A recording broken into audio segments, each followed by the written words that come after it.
कई लोग कहते हैं शिवजी तीर्थ में हैं, कोई कहता है 12 ज्योतिर्लिंग में भगवान शंकर विराजमान है, कोई कहता है बद्रीनाथ में नारायण विराजमान है, कोई कहते हैं केदार में शिव बैठे हुए हैं। माना कि ये प्रत्येक भारत की भूमि पर जो तीर्थ हैं यहाँ परमात्मा निवास करता है, पर उन तीर्थ से भी ज्यादा शंभु शंभु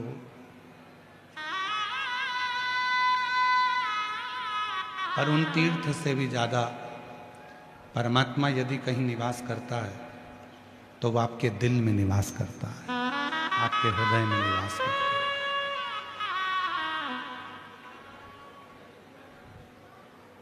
हो सकता है तीर्थ में आप ढूंढने के लिए जाओगे और परमात्मा मिले कि ना मिले। किसी नदी के तट पर परमात्मा को ढूंढने के लिए जाओगे कि वो मिले कि ना मिले। किसी सरोवर के तट पर परमात्मा को ढूंढने के लिए जाओगे कि वो मिले कि ना मिले। पर इतना विश्वास अपने अंदर बनाकर रखना कि जिस दिन तुम अपने ही घर में रहकर अपने ही पास के शंकर जी के मंदिर में एक लोटा जल चढ़ाना प्रारंभ करोगे तो तुम्हें 365 दिन तो दूर की बात है, 65 दिन भी दूर की बात है, 5 दिन में ही एक ना एक दिन शिव अपनी साक्षीकरण दे देगा, शिव अपना दर्शन देगा।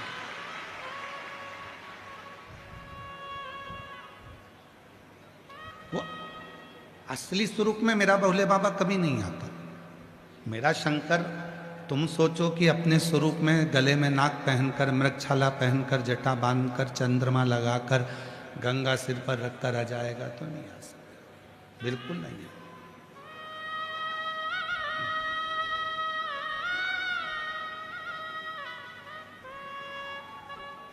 जो कहते हैं कि सिर पर गंगा रखकर भगवान शंकर आएंगे और मुझे दर्शन देंगे, नहीं देगा। जो कहते हैं कि डमरू लेकर भगवान आएंगे और दर्शन देंगे, बिल्कुल नहीं आएंगे। कोई कह दे कि सांप गले में पहनकर भगवान आएंगे और मुझे दर्शन देंगे, नहीं देगा। दर्शन कैसे देगा? आपकी माता के रूप में, आपके पिता के रूप में, आपके कोई इष्ट मित्र के रूप में। जब दुख की घड़ी में तुम घिरे होगे तब वो तुम्हारा अपना रिश्तेदार बनकर, तुम्हारा अपना परिवार का व्यक्ति बनकर तुम्हारे पास आएगा और तुम्हारी सहायता कर जाएगा।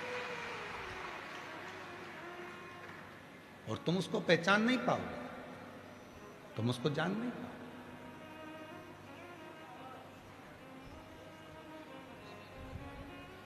जैसे जीते जी अपने माँ बाप को नहीं पहचान पाते, जैसे जीते जी अपनी पत्नी को, अपने पति को, अपने रिश्तों को नहीं जान पाते, उसी तरह तुम परमात्मा को नहीं पहचान पाते।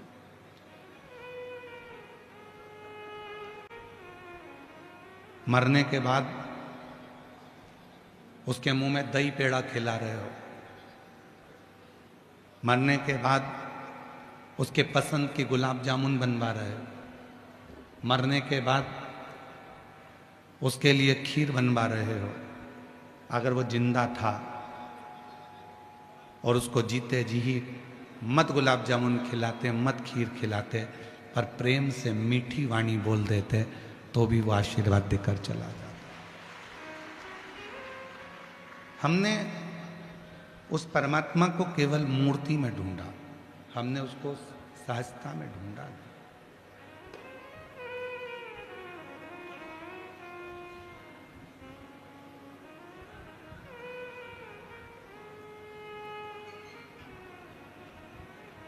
प्रत्येक जीव में, इसलिए शिव महापुराण की कथा कहती है कंकर में शंकर।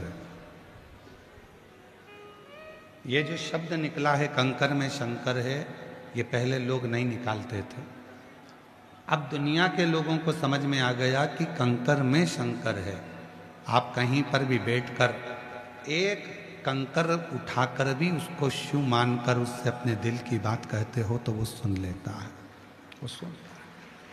कंकर में शंकर, प्रत्येक जीव में परमात्मा, प्रत्येक जीव। हमारे निखिलेश जी एक भजन की लाइन बड़ी सुंदर गुनगुनाते हैं कि फूलों में ढूंढा तुझे, फूलों में ढूंढा तुझे, माला में पाए। फूलों में ढूंढा तुझे, कलियों में पाए, और फूलों की खुशबू में भोले बाबा का ठिकाना है। हम जगत में उसको ढूंढ रहे हैं, हम हर जगह पर उसको जाकर ढूंढ रहे हैं, पर उसका ठिकाना तो खुशबू में है, सुगंध में।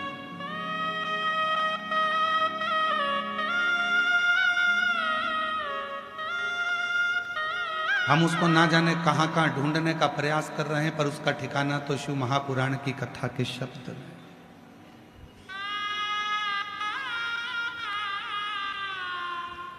जो लोग सीहोर आते हैं कंकर शंकर की पूजन करने के लिए, रुद्राक्ष लेने के लिए, हम उनसे एक बात कहते हैं, यहां से लेकर जाना तो दिल से लेकर जाना, ये समझकर लेकर जाना कि तुम्हारा शिव तुम्हारे साथ जा रहा और तुम्हारा दुखड़ा हरने के लिए जा रहा, तुम्हारी तकलीफ हरने के लिए जा रहा, तुम्हारा कष्ट हरने के लिए।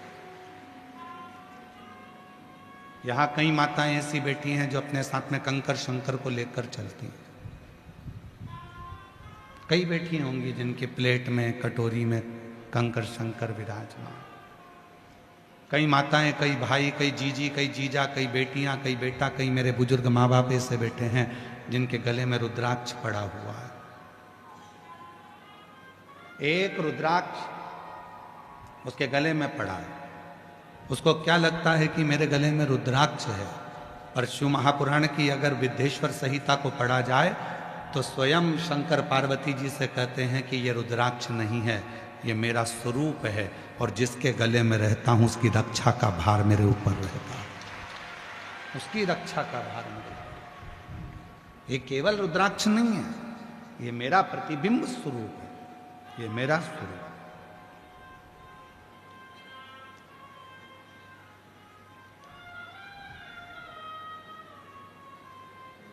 मर गया तो दही पेड़ा खिला रहे हैं, मर गया तो तेरही में लड्डू पेड़ा गुलाब जामुन बनाकर खिला रहे हैं, ठीक नहीं।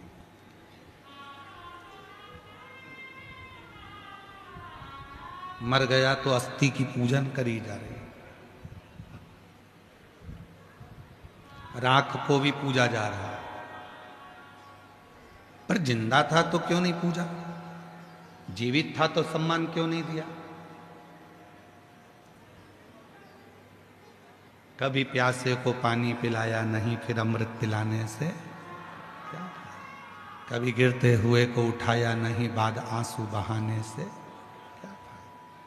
फिर बाद में नेत्रों से नीर बहाओ कि मैंने छोड़ दिया। जैसे जयपुर की इस पवित्र धरा पर शिव महापुराण की कथा चल रही है, आज कथा का छठा दिवस है, कल कथा सवेरे 8 बजे से 11 बजे तक जयपुर के इस पंडाल में हो जाएगी, टीवी पर 2 बजे से 5 बजे तक आएगी, कथा विराम हो जाएगी, और कई लोग जयपुर के और आसपास क्षेत्र के बाद में पछतावा करेंगे, अपने पास में कथा हुई, झोली भरकर मैं लेकर नहीं आ सकी, मेरा शिव आया था, अपने मन की बात कह ना सकी, बाद में पछतावा, आज नहीं।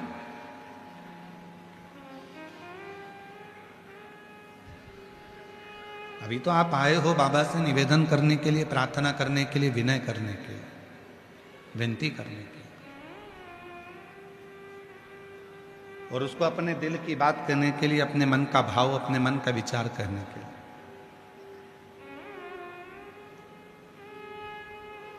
शिव का भक्त, शिव साधक, शिव की आराधना करने वाला, शंकर की साधना करने वाला, माँ आद्य शक्ति की आराधना करने वाला, माँ आद्य शक्ति की साधना करने वाला किसी से कोई कामना नहीं रखता। कामना रखेगा जो भगवान शंकर का भजन करने वाला है, जो भगवान शंकर की साधना करने वाला है, जो भगवान शंकर का स्मरण करने वाला है, वो इंसान से कोई कामना नहीं रखता, वो भगवान से कामना रखता, वो शिव से कामना रखता। जो देगा तो मेरा भोले बाबा ही देगा, जो देगा तो मेरा शिव ही देगा, जो देगा तो मेरा शंकर ही देगा। रिश्तेदार नातेदार को कौन दे रहा है? वो ही दे रहा है। एक सुंदर प्रसंग है शिव महापुराण का, बहुत सुंदर प्रसंग।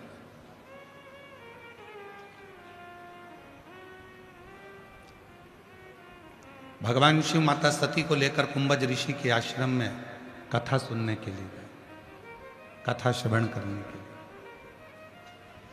कुंभज बाबा के यहाँ जब कथा सुनने के लिए गए और कुंभज ऋषि के यहाँ जब बैठकर कथा श्रवण कर रहे थे, तो मां सती के मन में यह भाव उत्पन्न हो रहा था कि मेरे पति विवाह करने के बाद उनको तो मुझे कहीं घुमाने ले जाना था, कहीं भ्रमण करने ले जाना था, पर मेरे पति मुझे विवाह करने के बाद केवल कथा सुनाने के लिए लेकर आए। जो नियम भगवान शंकर ने सतयुग में प्रारंभ करा था, वो नियम आज तक संसार में चल रहा है।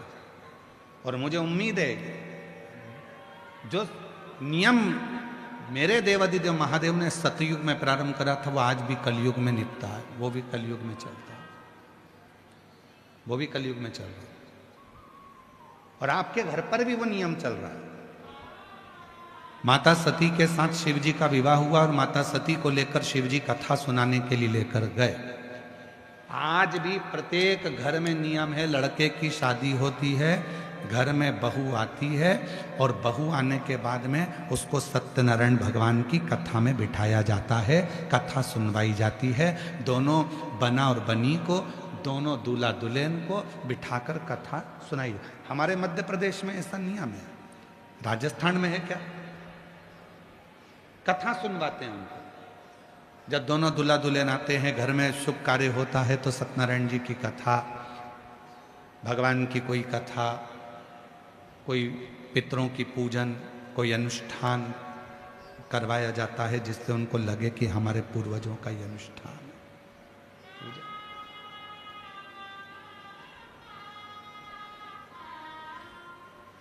ले गए भगवान शंकर माता सती को कथा सुनने के लिए। कुंभज बाबा के आश्रम में बैठ गए कथा सुनने के लिए, और माता सती के दिल में ये बात आ रही है कि मेरे विवाह के बाद तो मुझे ले जाना था कोई घूमने के लिए, मेरे विवाह के बाद तो मुझे लेकर जाना था कहीं हिल स्टेशन पर घुमाने के लिए, पर विवाह के बाद मुझे मेरे पति लेकर आए हैं कुंभज ऋषि की यहाँ कथा सुनने के लिए, कथा श्रवण करने के लिए। सती ने मन में ये विचार करा कि मेरे पति भी मुझे कहाँ लेकर आए, इससे तो अच्छा है कि मेरे प्राण ही चले जाते, मैं जलकर भस्म ही हो जाती तो अच्छा था। शिव महापुराण की कथा कहती है, सती माता ने मन में सोचा कि मेरा शरीर चले जाता, और शिवजी कथा सुनते सुनते क्या विचार कर रहे हैं कि मुझे राम जी का दर्शन हो जाता। कुंभज ऋषि को हंसी आ गई। बाबा कुंभज ऋषि मुस्कुराए, हंसे।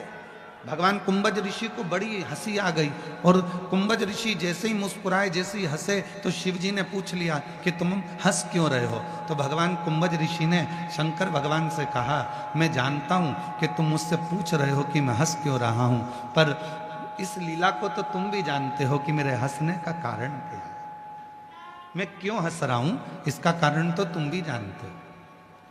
तो शिव जी हंस दिए,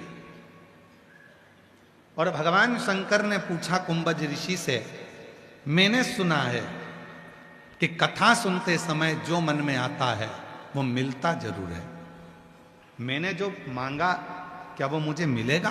कुंभज ऋषि कहने लगे, क्यों नहीं मिलेगा, पर सती ने जो मांगा है उसको भी मिलेगा। सती ने क्या मांगा? मैं जलकर भस्म हो जाऊं तो अच्छा, और शिवजी ने क्या मांगा? राम का दर्शन हो जाए तो अच्छा। दोनों की मुराद पूरी हो गई। बीच रास्ते में राम जी का दर्शन शिव जी को हो गया। और राम जी का दर्शन जैसे शिव जी को हुआ, सती मैया परीक्षा के लिए जाने लगी।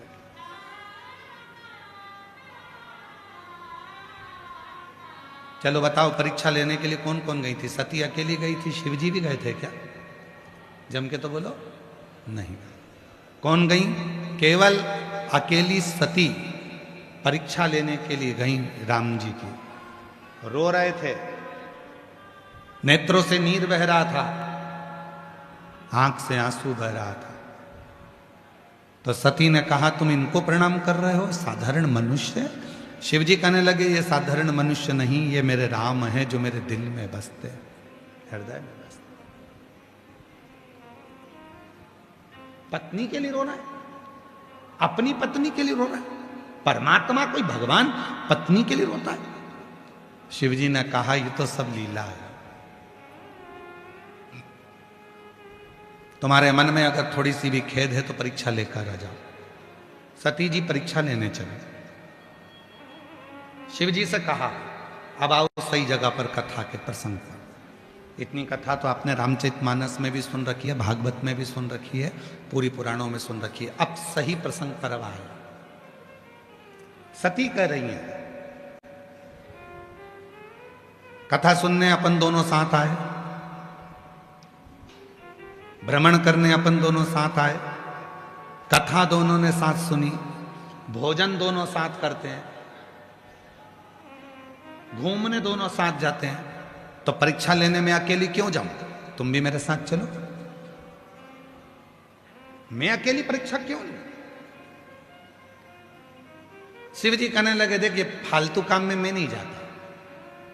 शंकर जी बोले, ये परीक्षा लेने के लिए मैं नहीं जाऊं। परीक्षा तुझे लेना है, तू जा। संशय तेरे मन में है, तू जा, मैं नहीं जाऊंगा। ये मेरे काम की चीज नहीं।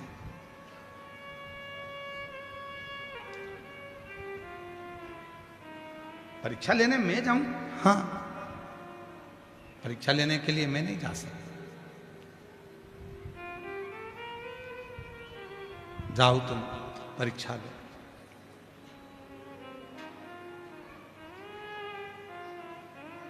शिव जी से सती माता ने कहा कि ऐसा नहीं हो सकता, मैं तुम्हारे बिना परीक्षा लेने नहीं जाऊंगी। शिव जी कहने लगे, मैं परीक्षा लेने नहीं जाऊंगा। साथ भोजन करेंगे चलेगा, पति पत्नी है, साथ भोजन करेंगे चलेगा, साथ घूमने चलेंगे चलेगा, साथ मोटरसाइकिल पे बैठेंगे चलेगा, साथ फोर व्हीलर में बैठेंगे चलेगा, साथ कथा सुनने चलेंगे चलेगा, साथ माल घूमने चलेंगे चलेगा, साथ शॉपिंग करने चलेंगे चलेगा। पर याद रखना, बीमारी तुझे हुई है और तू कहे कि मुझे इंजेक्शन लग रहा है तो तुम भी लगवा, चलेगा? अरे जम के तो बोलो, नहीं चलेगा। शंकर जी ने कितनी सुंदर बात कही कि बीमारी तुझे हुई है, परीक्षा तू लेने जा रही है, संशय तुझे हुआ है, टेंशन तुझे हुआ है, अहंकार तुझे हुआ है, तो दवाई तुझे लेना पड़ेगी। अब कई लोगों की आदत, अब तुम हॉस्पिटल में जाओ और पत्नी बीमार पड़ गई और पत्नी पति से कहे, जी अपन साथ में रोटी खाते थे, साथ में रहते थे, साथ में घूमने जाते थे, साथ में ससुराल जाते थे, साथ में शॉपिंग पे जाते थे, साथ में मॉल जाते थे, साथ में ये काम करते थे, साथ में वो काम करते थे। एक काम करो ना, जब साथ में रहते थे, साथ में भोजन करते थे, साथ में रोटी खाते थे, साथ में अपन पानी पीते थे, साथ में अपन ये सब काम करते थे, तो फिर एक काम करो कि मैं बीमार पड़ी हूं तो साथ में इंजेक्शन भी लगवा।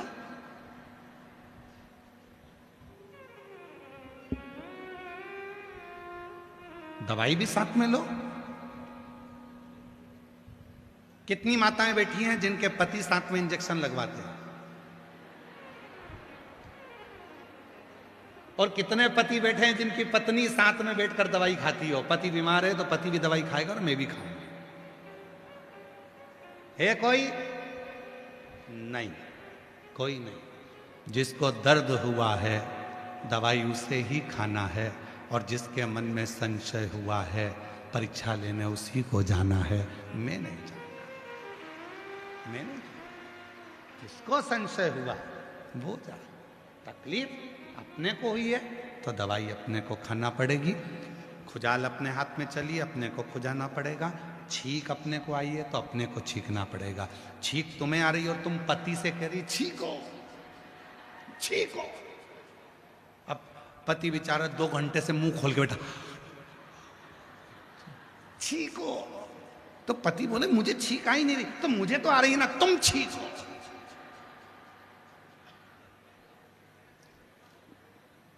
मैं तुम्हें इतना प्रेम करती हूं, इतनी चाहती हूं, और तुम मेरे लिए इतना सा नहीं कर सकते। पति के तो आए तो छींको।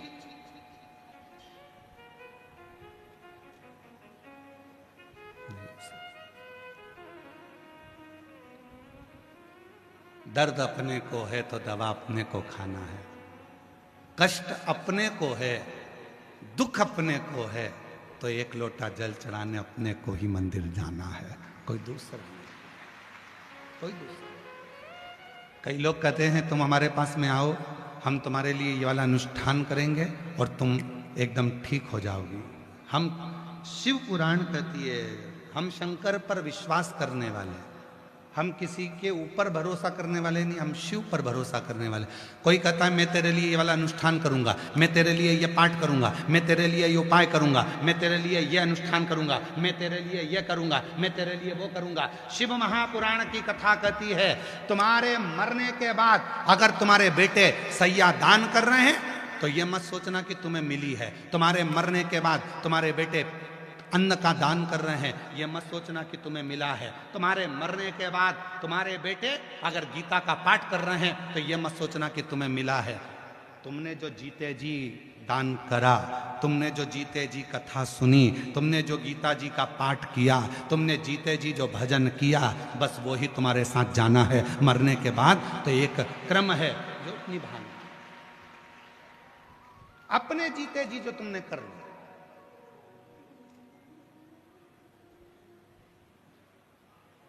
मर गई अम्मा, ट्रेन में बैठ के हरिद्वार ले जा रहे हैं इत्ते से लोटे में भरकर, और सियोर वाला बाबा कहता था लोटा भर के जल चढ़ा रहे हो, लोटे में खुद पहुंच गई, लोटे में, पर जल नहीं चढ़ाया।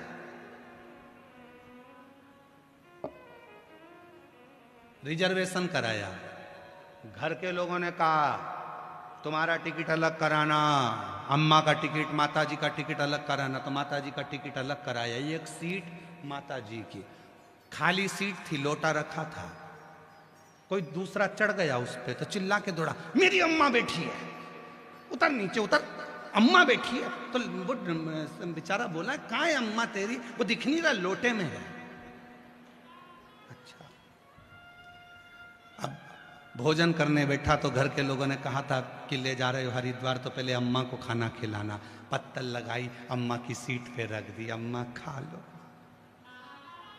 अब अम्मा कोई जिंद थोड़ी ना है कि लोटे में से निकल के ही करके खाए, खा लो लोटे में। पत्तल चाय पी रहा था तो पहले अम्मा को पिलाना, चाय रख दी, अम्मा चाय। अब तूने 700 रुपए का टिकट कराया अम्मा का, 50 रुपए की चाय पिलाई, 150 का खाना खिलाया, ऑटो में ले जाके हरिद्वार पहुंचा। हरिद्वार में तूने पूरा काम करा, अम्मा को लोटे में से निकाल कर विसर्जन करा। यदि तूने 1000-1200 रुपए अम्मा के मरने के बाद खर्च करा और फिर गंगा जी में अस्थियां डाली, तो गंगा मैया भी बोली कि जीते जी कभी नहीं आई और मरने के बाद आई तो तेरे को तो नहीं तारूंगी, साइड में नल्ले में निकालूंगी। मेरी जल की धारा चलती है, मैं तुझे एक नल्ले में निकाल दूंगी, उधर साइड में टिका दूंगी तुझको, क्योंकि तू कभी जीते जी नहीं आई। और अगर बच्चे जीते जी जो भगवान शंकर पर विश्वास करते थे और तुमने अपना भरोसा पक्का रखा, तो जो तुमने 2000-1500 खर्च करे, अगर वो जीते जी तुम अपनी माता को हरिद्वार ले जाते, जीते जी स्नान कराते, जीते जी भोजन कराते, जीते जी चाय पिलाते, तो वो माँ जब आशीर्वाद देती तो कहती अब मुझे मरने के बाद जाने की जरूरत नहीं, मेरा बेटा मुझे जीते जी लेकर आ गया।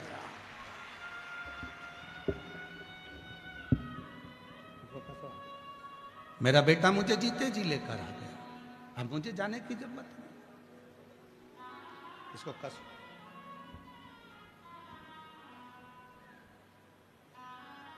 मेरा बेटा लेता है। और कभी प्यासे को पानी पिलाया नहीं, बाद अमृत पिलाने से क्या फायदा।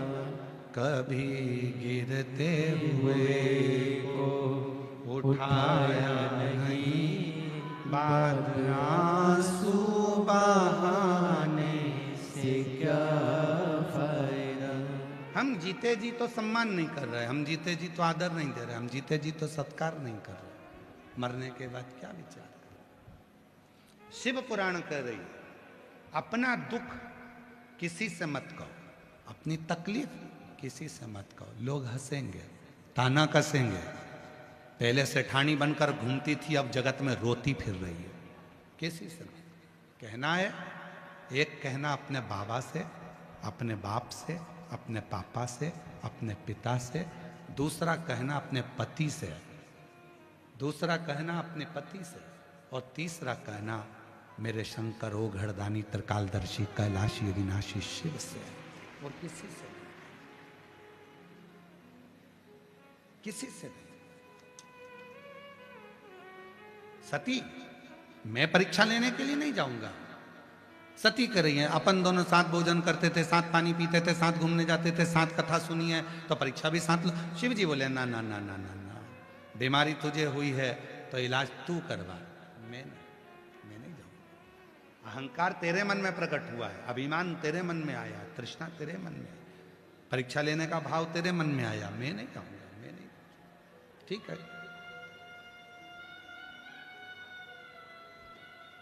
शिव, दुनिया की दृष्टि में लोगों को लगता है शंकर जी एकदम एक लोटा जल सारी समस्या का। शिव इतने सरल। महाराज, जो व्यक्ति जितना ऊंचाइयों पर बैठता है ना, उसको उतना गंभीर होना पड़ता है।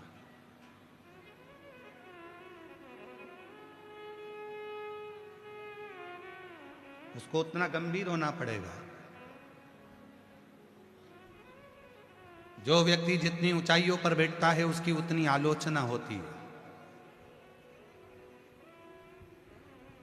जो व्यक्ति जितना ऊपर की ओर बढ़ता जाता है उसको बहुत गालियां दी जाती है। जो व्यक्ति एकदम तरक्की कर कर ऊंचाइयों पर जाकर बैठ जाता है उसकी आलोचना होगी, अपशब्द कहे जाएंगे, ताने दिए जाएंगे, गाली दी जाएगी। पर उसको गंभीर होना पड़ेगा। जैसे हमारे भारत के प्रधानमंत्री नरेंद्र भाई मोदी जी, जैसे प्रत्येक प्रदेश के मुख्यमंत्री, चाहे आपके प्रदेश के हों, चाहे मध्य प्रदेश के हों, चाहे छत्तीसगढ़ के हों, चाहे आंध्रा के हों, कहीं का भी मुख्यमंत्री, चाहे वो किसी भी स्थान, चाहे वो उत्तराखंड के हों, मुख्यमंत्री, प्रधानमंत्री और मुख्यमंत्री का पद कितना ऊंचा होता है, पर उनको जितने ऊंचे पद पर बैठ जाते हैं उतनी उसमें गंभीरता आना पड़ती है, उतनी गंभीरता लाना पड़ती है। उनको मालूम है ऊपर बैठेंगे, उन्नति की सीढ़ी पर चढ़ेंगे तो लोग गालियां बहुत देंगे, आलोचना बहुत करेंगे, अपशब्द बहुत कहेंगे, ताने बहुत देंगे, ना जाने क्या क्या कमेंट्स करेंगे, ना जाने क्या क्या लिखेंगे। पर जितनी ऊंची कुर्सी पर व्यक्ति बढ़ता जाता है उतनी उसमें गंभीरता आती जाती है, उतना उसमें बल उत्पन्न होता जाता है। ये आलोचना सुनने का, ताने सुनने का, अपशब्द सुनने का जवाब कम देता है, सुनता बहुत है। जिसमें जो बढ़ गया, तुम्हारे घर में तुम्हारा पद बढ़ा है, तुम सास हो तो तुम्हें गंभीर होना पड़ेगा, तुम ससुर हो तुम्हें गंभीर होना पड़ेगा। घर में बच्चों की शादी हो गई, तुम मम्मी पापा की जगह सास ससुर बन गए, तुम्हें गंभीर होना पड़ेगा। आलोचना होगी, पद बढ़ा है, सास के पद पर बैठ गए तो आलोचना होगी तुम्हारी, ससुर के पद पर बैठ गए तो आलोचना होगी तुम्हारी। ऐसा नहीं कि आलोचना नहीं होगी। दादा दादी बन गए तो आलोचना होगी तुम्हारी। तुम अभी तक घर की बेटी थी, अभी ननंद नहीं थी, अब ननंद बन गई हो तो आलोचना होगी तुम्हारी। अभी तक तुम बेटी थी, भाभी अब बनी हो तो तुम्हारी आलोचना होगी। देवरानी बनी हो तो आलोचना होगी, जेठानी बनी हो तो आलोचना होगी, आलोचना होगी, पर इसको सहन करना, गंभीर बनकर इसको सहना। मेरे शंकर भगवान की बहन मेरे शिव जी की बहन छिप्रिया, भगवान शंकर के जब माँ पार्वती जी जगत जननी जगदम्बा अम्बा जब भोजन बनाकर रखती थी, लोग कहते हैं हमारी ननंद ऐसी है, हमारी भाभी ऐसी है। शिव पुराण को तो पढ़ो जरा। माँ पार्वती जी भोजन बनाकर रखती थी और छिप्रिया आती थी, भाभी भूख लगी है, भोजन दीजिए। छिप्रिया आती थी, भाभी भोजन दीजिए, भूख लगी है। और शिव जी की बहन छिप्रिया जब भोजन मांगती थी तो माता पार्वती जी भोजन ला कर देती थी। देखिए जरा छिप्रिया क्या करती थी, भोजन लिया और उठाकर गौ माता को, नंदी को, भृंगी को, श्रृंगी को सबको दे देती थी। भोजन का टिफिन खा लिया।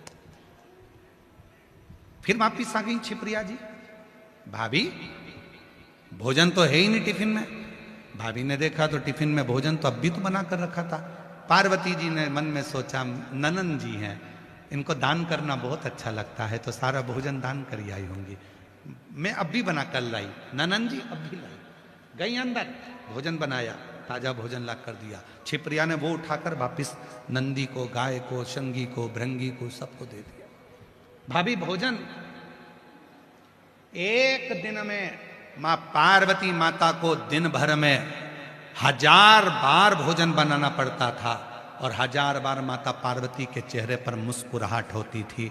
तब छिप्रिया ने कह दिया, भाभी तुम केवल पार्वती नहीं हो, तुम अन्नपूर्णा हो। आज से जगत में तुम्हारी पूजन हो।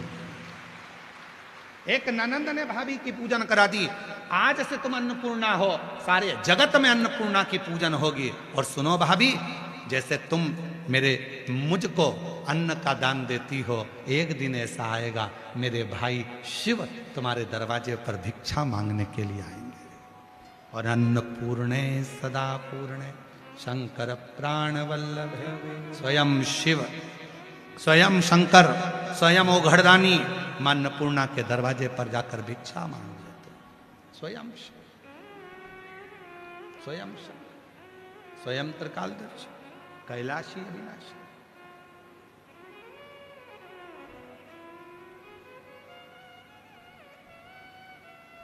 कोई सहजता नहीं है।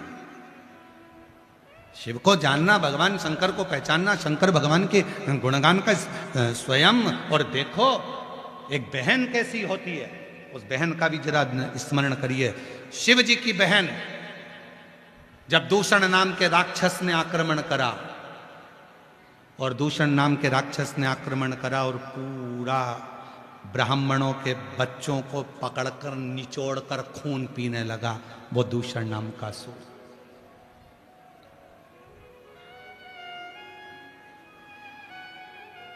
महाकाल वन, 2 वन है, 2 वन का स्मरण, 2 वन का स्मरण करिए। देखिए एक निवेदन करें, अगर आप लोग स्वीकार करें तो बोलो। आज कथा का 6ठा दिन है, शिवरात्रि का दिन है। आज की कथा आरती तक निवेदन है कि ना तो आप लोग उठें ना खड़े हों, और जो बोतल बांटने वाले हैं पानी का, उनसे निवेदन है, धूप में बहुत लोग बैठे हैं, अंदर वालों की जगह बाहर वालों को पानी पिलाइए। जो लोग धूप में बैठे हैं अपने बच्चों को। हम कथा में पहले से कहते आए हैं कि अपने साथ में 2 पानी की बोतल लाया करो। लाए हो सब लोग? जम के बोलो। अगर पानी की बोतल आपके पास में है तो आप अपने पड़ोसी के हाथ पैर जोड़कर कह दो कि इसको लेकर चले जाओ, बाहर बांटो।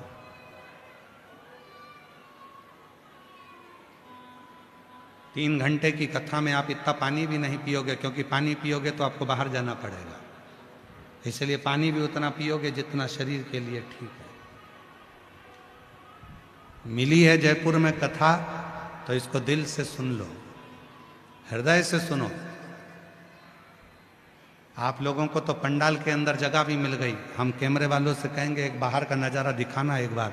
जो लोग रोडों पर बैठे हुए हैं धूप में अपना छाता लगाकर, बच्चों को गोदी में लेकर बैठे हैं, किसी को जगह नहीं मिली तो वो रोड के बाहर जहां यात्री का प्रतीक्षालय होता है उस प्रतीक्षालय के अंदर बैठे हुए हैं।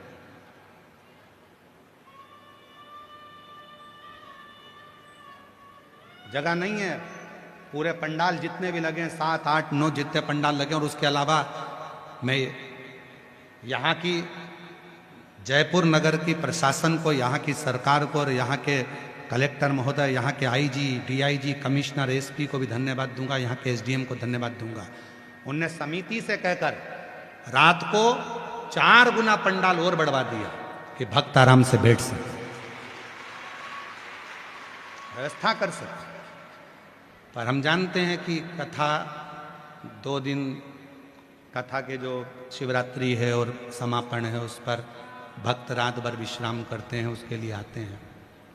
तो आपसे निवेदन है थोड़ी जागरूकता के साथ कथा का लाभ लें। बहुत बाबा ने कृपा करी है आप पर, ना जाने आपकी झोली मेरा भोले बाबा किस तरह से भर कर भेजेगा और कितना देकर भेजेगा ये वही जानता है, उसी के हाथ। दिल से, हृदय से। दूषण नाम का असुर ब्राह्मण के बच्चों को निचोड़कर उनका रक्त पीता। 2 वन हैं शिव महापुराण में, 2 वनों का वर्णन आता है। एक वन है नंदन वन, एक वन है महाकाल वन। नंदन वन काशी, महाकाल वन अवंतिकापुरी उज्जैन, 2 वन।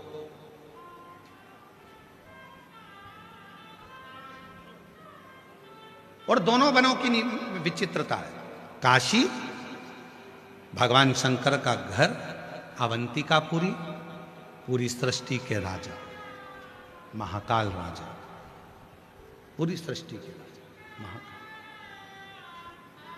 महाकाल वन में दूषण नाम के राक्षस ने आक्रमण करा और पूरा पृथ्वी को हिलाना प्रारंभ करा।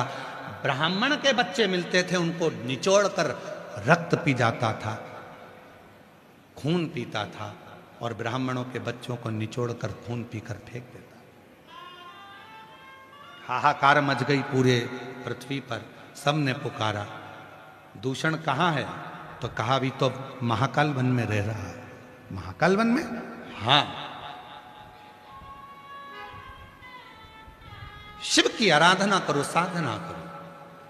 जब जीवन में थोड़ा सा कष्ट आता है, तकलीफ आती है, दुख आता है, किसी का एक्सीडेंट हो जाता है, किसी को तकलीफ हो जाती है, तो कहा जाता है कि महामृत्युंजय का पाठ करो, महामृत्युंजय का अनुष्ठान करो, शिव संभाले।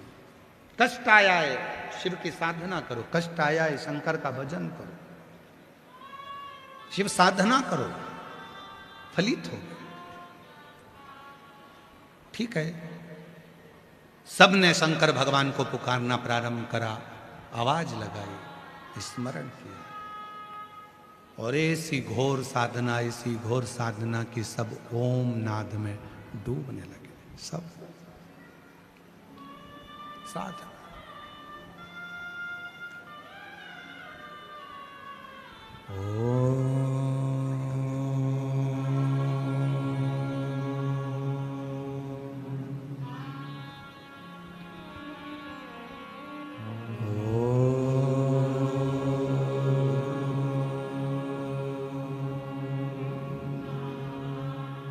पूरा महाकाल वन, पूरी पृथ्वी ओम के नाद में डूबने लगी। सबने साधना करी, सबने पुकारा।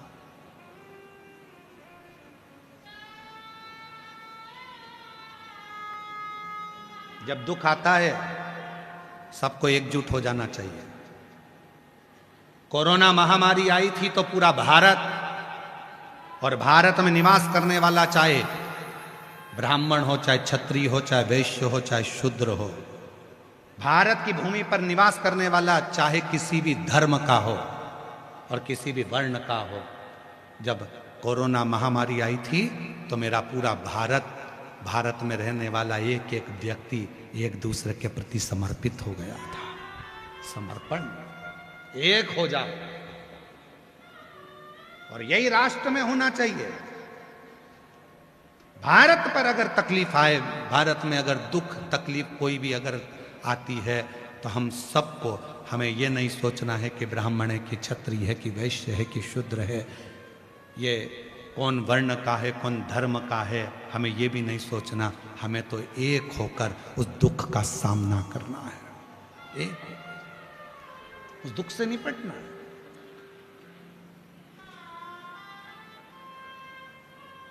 पूरे प्रदेश, पूरी पृथ्वी, सबने ओम का नाद किया उस दूषण नाम के असुर के लिए। जब एक दुख आता है तो उसको मिटाने के लिए सबको आगे आना।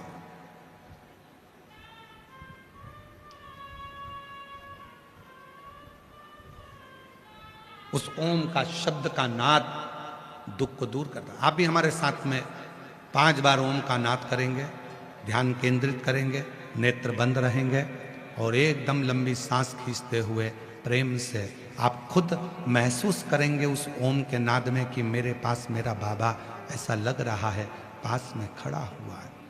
सब उच्चारण करेंगे साथ में।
धीरे धीरे अपने नेत्रों को खोलते हुए बाबा का स्मरण करें। भीतर का जो दूषण है, भीतर का जो दुख है, मेरा शिव उसे समाप्त करे, उससे प्रार्थना करें। वो दूषण असुर जो ब्राह्मण के बच्चों का खून पी रहा था।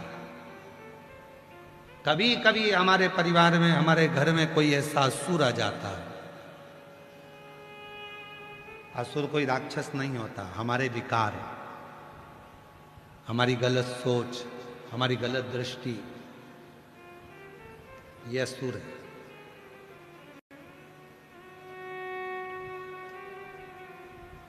बेटी को खूब पढ़ाना है, बेटी को खूब पढ़ाना है, बेटी को खूब पढ़ाना है, और बहू कह दे कि मम्मा मुझे भी पढ़ना है, तो नानी याद आ जाती है। क्यों नहीं पढ़ाना? वो भी तो किसी की बेटी है ना। भारत सरकार एक काम करती है, बेटी पढ़ाओ बेटी बचाओ। सियोर वाला बाबा एक काम करता है, बहू पढ़ाओ और देश बचाओ। बहू को भी पढ़ाओ, उसकी भी एक मन की सोच है, उसको भी मन में आता है कि मैं भी पढ़ूं, मेरी ननद पढ़ती है, वो भी नौकरी करती है, तो मैं भी पढ़ूं, मैं भी उन्नति करूं, मैं भी तरक्की करूं। उसके भीतर की अच्छी सोच प्रकट करो।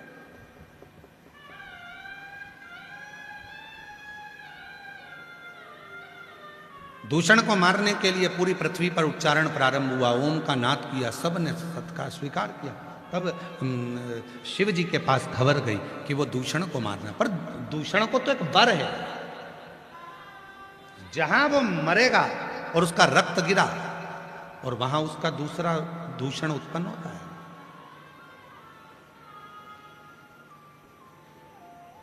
वो दूसरा दूषण उत्पन्न होगा तो और तकलीफ देगा। वो एक दूषण इतना परेशान कर रहा है तो दूसरा दूषण कितना परेशान करेगा।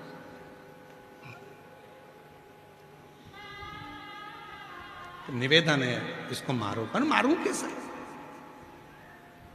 एक दूषण असुर इतना कष्ट दे रहा है तो दूसरा दूषण असुर कितना कष्ट देगा। जितनी रक्त गिरेगी उतना दूषण असुर उत्पन्न होता चले जाएगा, उतना परेशान करेगा। तब भगवान शंकर ने देवताओं से कहा कि तुम मेरी बहन क्षिप्रिया के पास जाओ, उसके जैसा दुनिया में कोई नहीं है।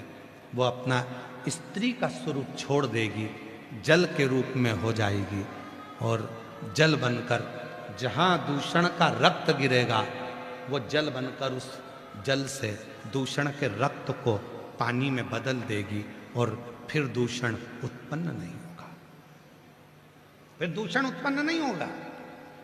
देवताओं ने जाकर क्षिप्रिया से निवेदन करा, हे क्षिप्रिया, आप गणेश जी की बुआ हो, कार्तिकेय की बुआ हो, आप मां जगत जननी जगदम्बा की ननंद हो, आप शिव की बहन, कृपा करो। क्या कृपा? जब भगवान शंकर दूषण नाम के असुर को मारे, दूषण का रक्त नीचे नहीं गिरना चाहिए, उसको पानी से धो देना।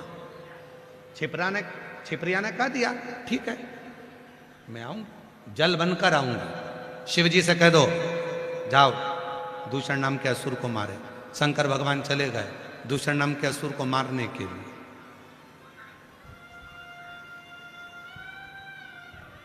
क्षिप्रिया आई नहीं, पहुंची नहीं। अब बहन थी, अटक गई होगी कहीं, नहीं पहुंची। कभी कभी भाई कह देता है देख मैं तेरे को लेने के ले जाऊंगा तो टाइम पे पहुंच जाना। बहन भाई की झगड़ा इसी बात पे होता है कि वो टाइम पे बुलाए, ये टाइम पे आए नहीं, वो ऐसा बोले वो सुने नहीं, और फिर दोनों का झगड़ा फोन पर लगने दो, वो इसको गाली दे वो उसको गाली दे, बहन भाई का झगड़ा ही इसी बात। शिव जी ने दूषण नाम के असुर को मारा, रक्त गिरा, एक दूषण, दो दूषण, तीन दूषण, ऐसे करते करते 84 दूषण उत्पन्न हो गए। उन्होंने जो आतंक मचाना प्रारंभ करा, उन 84 दूषण ने पूरी पृथ्वी डोलने लगी। अब तो हो गया कल्याण, अब करें क्या, कुछ नहीं हो सकता। तब क्षिप्रिया आई। क्षिप्रिया ने कहा मैं आ गई, क्या करना है? देवताओं ने कहा बहुत देरी कर दी आपने आने में, 84 दूषण उत्पन्न हो गए हैं और शंकर भगवान अपना रूप नहीं रख सकते। शिव जी कभी रूप नहीं रखते, शंकर का भगवान कभी रूप बदल कर नहीं आते। अब होगा क्या, ये दूषण मरेगा कैसे? क्षिप्रिया ने कहा चिंता मत करो, मैं इतनी बलवान हूं कि मेरे भाई के 84 टुकड़े कर सकती हूं।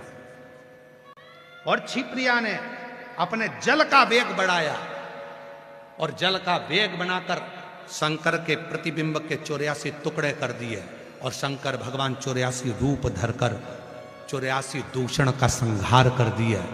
आज उज्जैनी में 84 महादेव विराजमान है, ये उसी का प्रतिबिंब है। आज अवंतिकापुरी उज्जैनी में जो 84 महादेव विराजमान है, ये उसी का प्रतिबिंब है। और वो क्षिप्रिया आज भी क्षिप्रा के रूप में अवंतिकापुरी में निवास कर रही है। आज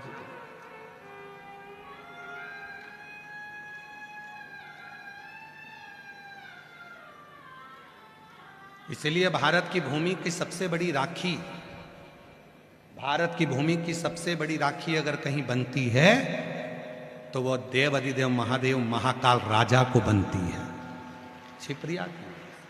भारत की भूमि की सबसे बड़ी राखी रक्षाबंधन पर अगर कहीं बनती है तो महाकाल राजा को बनती है, मेरे महाकालेश्वर बाबा को बनती है। एक बहन और भाई का जो संबंध होता है वो शिव पुराण निभाने का करती है। वो संबंध कोई साधारण नहीं है। ये शंकर भगवान को समझने के लिए पूरी जिंदगी निकल जाएगी लोगों को, पूरा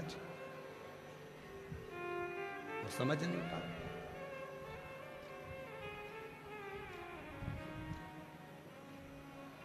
मैंने तेरे ही भरोसे बाबा, तेरे ही भरोसे हवा बिच उड़ती जागी बाबा, डोर है तो छड़ीना में कटी जागी। भोले मैं तेरी पतंग, शंभू मैं तेरी पतंग। तो शिव महापुराण की कथा कर रही है जितने ऊंचे पद पर मेरे देव अधिदेव महादेव बैठे हैं, भगवान शंकर देव नहीं है, महादेव हैं। देवों में भी देव महादेव है। ऊंचे पद पर बैठे हैं, इसलिए वो गंभीर हैं, इसलिए वो सहते हैं दुनिया की आलोचना, दुनिया की गालियां, दुनिया के ताने, दुनिया के अपशब्द। तुम जब ऊंचाइयों पर बैठो तो तुम सहन करना सीख लो।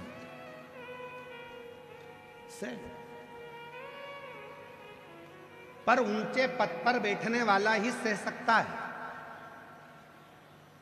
कौन सह सकता है? ऊंचे पद वाला। हो सकता है हमारी बात का अब किसी को बुरा लग जाए, जितने लोग टीवी पर कथा सुन रहे हो, जितने सोशल मीडिया पे सुन रहे हो सकता है उनको बुरा लग जाए। अब लग जाए तो लग जाए, उसमें कोई बड़ी बात नहीं है। पर समझना, जो ऊंचे पद पर बैठ गया, प्रधानमंत्री मुख्यमंत्री के पद पर, बड़े पद पर जो बैठ जाता है, उसको उसकी आलोचना होती है, वो ज्यादा जवाब नहीं देता। कोई कुछ भी कह देता है, वो ज्यादा जवाब नहीं देता, क्योंकि वो इतने ऊंचे पद पर बैठा है। कहाँ प्रधानमंत्री, मुख्यमंत्री, राष्ट्रपति, बहुत बड़ा पद पर बैठा है। और जो छोटे पद पर होता है उसकी आलोचना कोई करके बता दे। अपने ही पास में पार्षद जी रहते हैं, उनकी आलोचना करके बताओ अपने क्षेत्र में, फिर वो पकड़ के ले जाएंगे, प्रसाद दे देंगे।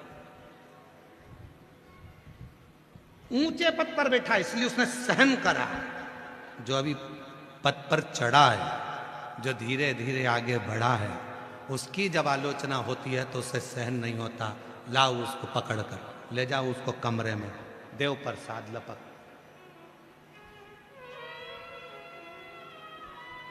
गंभीरता नहीं, गंभीर। और हुआ, दक्ष प्रजापति ने भगवान शंकर को कितने अपशब्द कहे। ए शिव, मेरी बेटी सती का विवाह तेरे साथ में करा है, मैं तुझे श्राप देता हूं कि तू शमशान में निवास करेगा। शंकर भगवान खुश हो गए, मेरे ससुर जैसा दुनिया में किसी का ससुर नहीं होगा। प्लाट भी दिलाया तो ऐसी जगह दिलाया जहां कोई कब्जा ही नहीं करेगा।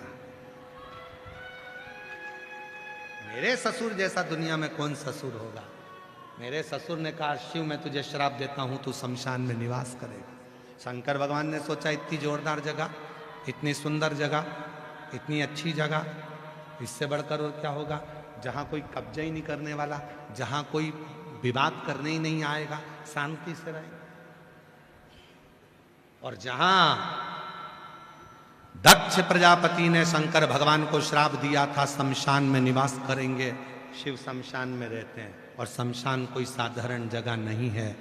पैसे वाला करोड़पति भी मरता है तो बांस पर, बांबू पर, सफेद कपड़े में, लाल कपड़े में जाता है। और गरीब भी मरता है तो बांस पर, सफेद कपड़े में, लाल कपड़े में जाता है। कोई करोड़पति, मुझे तो नहीं लगता कि जयपुर में कोई करोड़पति मरा हो, या बहुत बड़ा कोई राजा महाराजा, कोई बहुत बड़ा पद वाला मरा हो तो उसको डनलप के गद्दे पर ले गए हो। बोलो बोलो, लेकर गए क्या? पैसे वाला मरा तो भी बांस पर गया, गरीब मरा तो भी बांस पर गया, पैसे वाला मरा तो भी सफेद कपड़े में गया, और गरीब मरा तो भी सफेद कपड़े में गया। वहां जाने के लिए ऊंची और नीची बात नहीं, वहां तो सबकी शान सम है, इसलिए उसका नाम शमशान है। वहां सबकी शान सम है, अमीर भी है तो लेवल का, गरीब भी है तो लेवल का। शंकर के दरवाजे पर जो आता है उस सब बराबर शान का है, इसलिए उसका नाम शमशान है। सबकी शान बराबर है, कोई बड़ा नहीं, कोई छोटा, कोई बड़ा। आए हो, श्राप दिया दक्ष प्रजापति ने शिव जी को। शंकर भगवान कुछ नहीं बोले क्योंकि पद ऊंचा है। जो ऊंचे पद पर बैठता है वो जवाब नहीं देता, इंतजार करता है, रुको समय आएगा जवाब दिया जाएगा, अभी जरा शांति रखो, टाइम आन दो, जरा इंतजार करो, चुप रहो, बैठे रहो, गंभीरता चाहिए बड़े वाले में, और शंकर जी गंभीर रहते हैं, मौन रहते हैं। और वही हुआ। थोड़े समय के बाद दक्ष प्रजापति ने जब एक अनुष्ठान रखा और उस अनुष्ठान में इंद्र को कुछ कह दिया, तो इंद्र तो लड़ने बैठ गया। क्यों? क्योंकि बड़े में गंभीरता होती है, छोटे में नहीं। शिव चुप रह गए श्राप मिलने के बाद भी, पर इंद्र चुप नहीं रह पाए कुछ कहने को। इंद्र नहीं रहा। जवाब का इंतजार करो, समय का इंतजार करो, समय आएगा तो जवाब दिया जाएगा। कई लोग कहते हैं क्यों तू मंदिर जाती है, तू भगवान को जल चढ़ाती है, तू पूजन करती है, तू भगवान का स्मरण करती है, तू भगवान की भक्ति करती है, इसके बाद भी तेरे पास में इतना दुख है, तेरे को इतना तकलीफ है। महाराज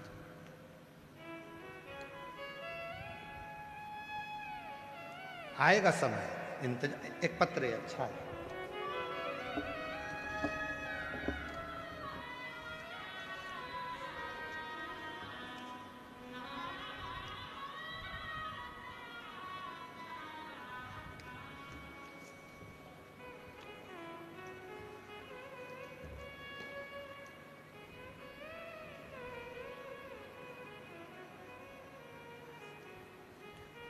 मेरा नाम मनीषा नागर है, पति का नाम मुरली नागर है, निवासी ग्राम बम्बूली, तहसील नेनवा, जिला बूंदी, राजस्थान से है। गुरुजी, भोले बाबा की महिमा का मैं क्या गुणगान करूं, एक लोटा जल का क्या बखान करूं। हमारी शादी को 11 साल हो गए थे, लेकिन हमें संतान का सुख प्राप्त नहीं हुआ। हमने 11 साल तक बहुत इलाज करवाया, लगभग 10 लाख रुपए तक हमने खर्च कर दिए, पर कोई फायदा नहीं हुआ। हम पूर्ण तरह से हार चुके थे गुरुदेव, हर तरह से। तब आपकी कथा एक बार मैंने मोबाइल पर देखी और सुनना प्रारंभ करा। गुरुजी, हम सीहोर चले गए, वहां से आ गए। हमारे गांव के लोग हमसे कहने लगे तुम जाते हो, बाबा कुछ देता तो है ही नहीं। फिर भी हमने आस नहीं छोड़ी। हम हर 2 महीने में सीहोर जाने लगे। कुबरेश्वर बाबा का कंकर शंकर पूजन करते और बाबा का कंकर लेकर आते, बाबा का रुद्राक्ष लाए, बाबा का व्रत करा, पशुपति आंकड़े की जड़ का प्रयोग करा। 1 बार करा नहीं हुआ, 2 बार करा नहीं हुआ, 3 बार करा नहीं हुआ, फिर करा। सारे लोग कहने लगे तुझे होगा ही नहीं, जब डॉक्टर मना कर दिए तो तुझे बच्चा कैसे होगा। पर आप कहते हो कि भगवान का पीछा मत छोड़ना, बोलते रहना, एक न एक दिन बाबा सुनेगा। और बाबा की कृपा से 8 अप्रैल 2025 को मेरे यहाँ 11 साल के बाद पुत्र रत्न की प्राप्ति। एक पत्र और बड़ा सुंदर है, देखिए।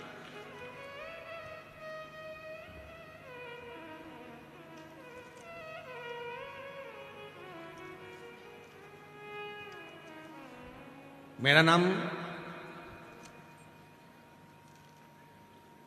बंटी रावत है। कहीं बैठे हो बंटी रावत जी? मेरा नाम आप ही हैं, आ जाइए, आ जाओ। मेरा नाम बंटी रावत है। मेरे पति का नाम सुरेश रावत है, निवासी चोमू। मेरे 2 साल से ब्रेन हेमरेज हुआ है। डॉक्टर ने मुझे यह कहा था कि 10 लाख में से 1 हो जो बिना ऑपरेशन के तुम चल रही हो। तुम्हारा ब्रेन हेमरेज इतना ज्यादा है कि तुम जीवित हो, यही बहुत बड़ी बात है। गुरुदेव, डॉक्टर ने तो ऑपरेशन का कहा था, पर हमने डॉक्टर साहब से केवल 3 दिन मांगे थे, और 3 दिन मांगकर हम छुट्टी लेकर आए और हम लोग सीहोर पहुंच गए। वहां कंकर शंकर की पूजन कर रुद्राक्ष लिया, जल लेकर आ गए। रुद्राक्ष लाए, पानी में गलाती, शिव जी को चढ़ाकर जल पीना प्रारंभ करा। वापिस डॉक्टर के पास चली गई। डॉक्टर साहब, अब आप ऑपरेशन की तैयारी कर सकते हो। डॉक्टर ने फिर जांच करी तो कहा 28 दिन की गोलियां देकर देखते हैं, हमें लग रहा है कि तुम्हें थोड़ा सुधार है। 28 दिन की गोलियां देते हैं। 28 दिन की गोलियां डॉक्टर ने दे दी, और 28 दिन बाद में जो रुद्राक्ष का जल पीती रही, शिव मंदिर जाती रही। विद्याधर नगर के स्टेडियम में मैंने कथा सुनी, वहां की मिट्टी भी पूरे सिर पर लगा ली और फिर पहुंची। 28 दिन पूरे कर कर डॉक्टर ने देखते से ही कह दिया तुम्हारा ब्रेन हेमरेज पूर्ण तरह से ठीक हो गया है, अब तुम्हें ऑपरेशन की जरूरत नहीं है। मैं अपने ब्रेन हेमरेज की पूरी जांच भी लगा रही हूं। ये पूरी जांचें जो डॉक्टर ने करी वो भी नहीं। एक शिव पर भरोसा क्या होता है, एक शंकर पर भरोसा क्या होता है, एक शिव का स्मरण, शिव पर करा हुआ भरोसा क्या होता है।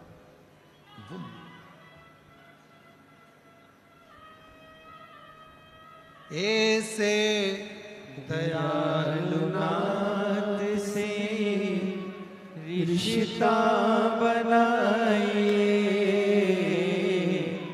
ऐसे दयालुनाथ से रिश्ता बनाइए,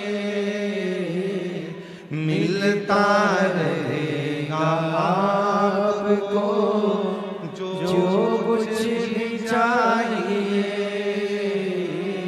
मिलता रहेगा आपको जो कुछ भी चाहिए। ऐसा करिश्मा होगा जो हुआ कभी नहीं, ऐसा करिश्मा होगा जो हुआ कभी नहीं। मांगा है भोलेनाथ से वरदान एक ही, मांगा है भोलेनाथ से वरदान एक ही। तेरी दया बनी रहे जब तक है जिंदगी, तेरी दया बनी रहे जब तक है जिंदगी। मांगा है भोलेनाथ से वरदान एक ही, मांगा है भोलेनाथ से वरदान एक ही। कैसी कृपा करेगा, कब कृपा करेगा, कोई भरोसा नहीं। उसकी कृपा कितनी है, कितनी दया करता है वो, कितनी करुणा करता है, ये कोई नहीं जाने। पत्र देखिए आप लोग, जरा पत्र का अंदाजा लगाओगे। हमें उम्मीद नहीं थी कि जयपुर में इतने पत्र जाएंगे, ये सोचने वाली बात है। कितना पत्र जिन भक्तों को भगवान ने दिया उन्होंने पत्र में लिखकर भेज दिया। पत्र देखिए, एक इधर खड़े हो, पत्रों का दर्शन करिएगा, देखिए। एक यहाँ खड़े हो जाओ, इसको पकड़ने। चैनल वालों से निवेदन है, पत्र जरूर दिखाना, दिखे कि मेरे भोले बाबा ने कितनों को दिया है और कितना कितना दिया है। और पत्र पढ़ते नहीं है, इतने पढ़ नहीं पाते। मांगा है भोलेनाथ से वरदान एक ही, पकड़ो। मांगा है भोलेनाथ से वरदान एक ही, है भोलेनाथ से पकड़ वरदान इस साइड है, एक ही। काम इस साइड। मांगा है भोलेनाथ से वरदान एक ही, मांगा है भोलेनाथ से वरदान एक ही। तेरी कृपा बनी रहे जब तक है जिंदगी,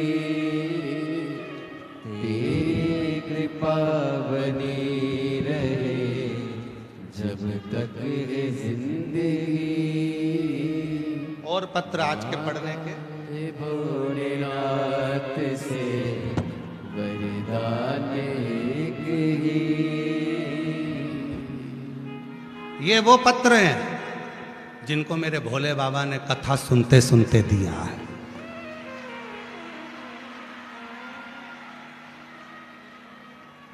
और भीलवाड़ा की तैयारी रखना, 3 महीने का इंतजार मेरा शिव नहीं करता। आप में से ना जाने कितने होंगे जिनकी झोली और गोदी मेरा बाबा भीलवाड़ा से पहले भर देगा और बुलाकर पत्र लिखवा। ये वो शिव है। ले जाओ,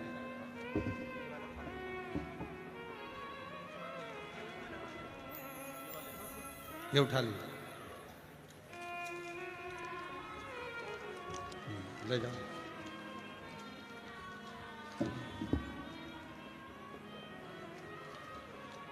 मांगा है भोलेनाथ से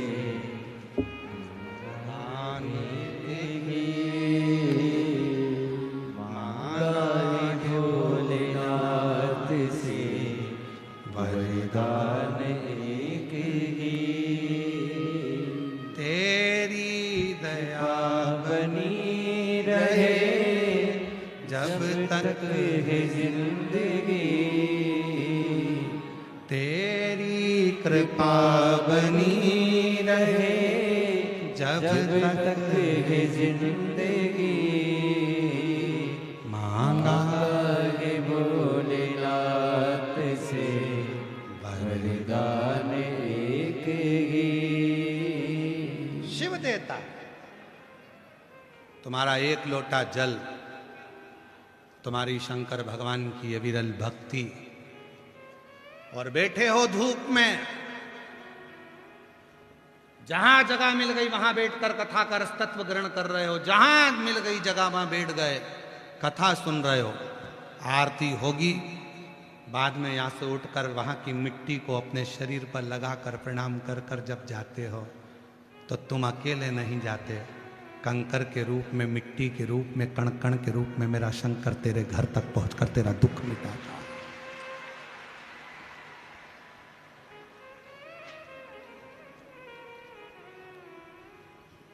कण कण के रूप में वो तुम्हारे शरीर से लगकर तुम्हारे घर तक पहुंचता है। और पहले दिन भी हमने कहा था, इसको शिव पुराण मत समझना कि शिव पुराण, ये शिव पुराण नहीं है। ये अपने पिता का घर, बाबुल से कही हुई बात यहां स्वीकार सुकृत वो स्वीकार करता है। और तेरे डमरू की धुन सुन के मैं काशी नगरिया, वर्णन करती है। शिव देवों में भी देव महादेव हैं, बहुत ऊंचे, जो आलोचना को भी स्वीकार कर लेते हैं, अपशब्द को भी स्वीकार कर लेते हैं, कुछ नहीं कहते। जब ऊंचे पद पर, ऊंची कुर्सी पर, ऊंची प्रतिष्ठा पर जब पहुंचते हैं तो आलोचना होती है, अपशब्द सुनने को मिलते हैं, स्वीकार कर। कोई छोटा पद होगा तो आप आलोचना का जवाब भी दोगे। प्रधानमंत्री, मुख्यमंत्री, राष्ट्रपति, ये बड़े बड़े जो पद होते हैं, कितनी आलोचनाएं मिलती हैं, कितने अपशब्द मिलते हैं, कितने ताने सुनने को मिलते हैं, पर कोई जवाब नहीं, शांत। छोटा मोटा कोई हो तो भाई बाद में चलो साइड में लो, इसको प्रसाद दो, वो अलग विषय। श्राप दिया भगवान शंकर को दक्ष प्रजापति ने, तुम शमशान का निवास करो। शिव शमशान रहते, पर उसमें भी एक सुख है। जहां सबकी शान सम है, उसी का नाम सम। कोई अमीर नहीं, कोई गरीब नहीं, कोई बड़ा नहीं, कोई छोटा नहीं, सबकी समता का भाव है। वहां कोई बड़ा, कोई छोटा। और याद रखें, शिव के पास ठीक है,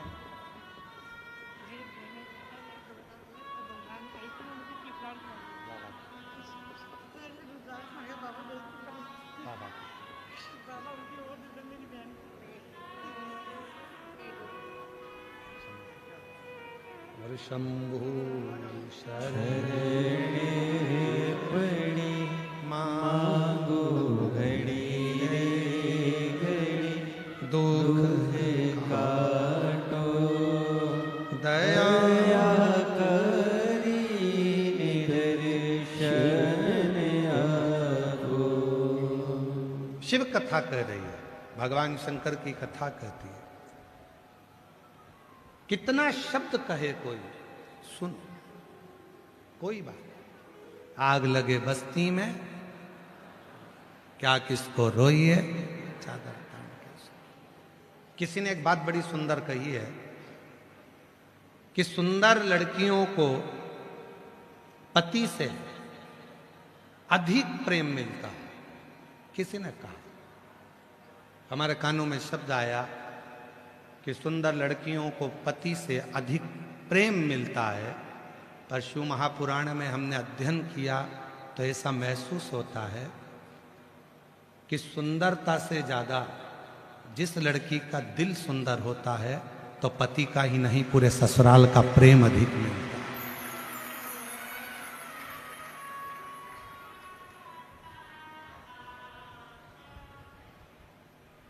दिल सुंदर होना चाहिए तो फिर पूरे ससुराल का प्रेम मिलेगा। पति का तो प्रेम मिलेगा ही, और ससुराल का भी मिलेगा, सबका स्नेह मिलेगा। और उसमें भी अगर कहीं की शिव भक्ति करने वाली बेटी हो, शंकर जी की एक लोटा जल चढ़ाने वाली कोई बेटी हो, तो समझ लेना तुम्हारी जिंदगी सार्थक हो गई। बाबा ने तुमको गिफ्ट के रूप में शिव कृपा। हमारे बीच में परम पूज्य श्री देवकी नंदन ठाकुर जी महाराज बैठे हैं। दो शब्दों का उद्बोधन उनका श्रवण कर कर फिर पुनः कथा को अपन आगे बढ़ाएंगे। हमारे बीच में इतनी बड़ी मूर्ति आकर बैठे और कुछ हमको मिले, उससे बढ़कर कोई सुख नहीं। एक बार जोरदार ताली बजाकर सनातन की एक ऊर्जा को जागृत करने वाले परम पूज्य श्री देवकी नंदन ठाकुर जी महाराज के संबोधन श्रवण करके फिर अपनी कथा को आगे बढ़ाएंगे। आप लोगों से निवेदन है, आज कथा का छठा दिवस है, जब तक आरती ना हो तब तक ना जाए। टाइम टू टाइम कथा चलती है और टाइम टू टाइम विराम होती है। थोड़ा समय का स्मरण करें। कथा की शिवरात्रि है, कोई उठ के भी जाए तो उसके पांव पकड़ कर कह दो थोड़ी देर बैठे रहे, आधा घंटा और कथा, शुभ लाभ लेंगे और आनंद लेंगे अपने जीवन को।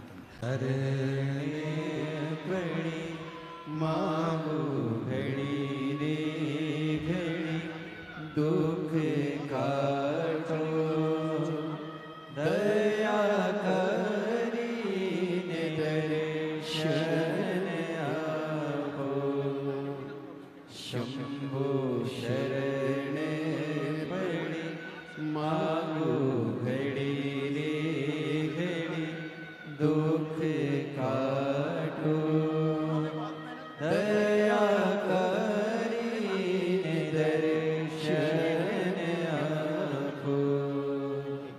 शंभु शरण पड़ी मांगो।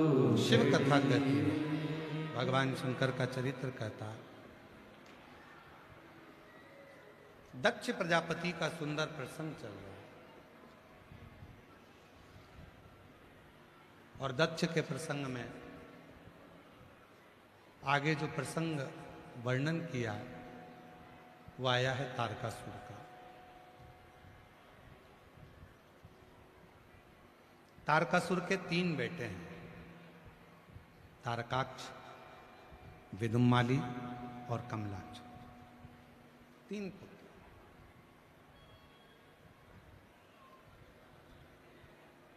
तारकासुर ने एक वर भगवान से मांगा था कि अगर ब्रह्मा जी मुझे वर दीजिए कि अगर मेरे प्राण छूटे तो शिव जी के पुत्र के द्वारा छूटे। जो भगवान से प्रेम करने वाला होता है, जो शिव से स्नेह करने वाला होता है, जो बाबा की भक्ति में डूबने वाला होता है, शंकर से स्नेह करने वाला होता है, उसकी प्रधानता केवल एक होती है कि मेरे शरीर के द्वारा और मेरे द्वारा भला कैसे।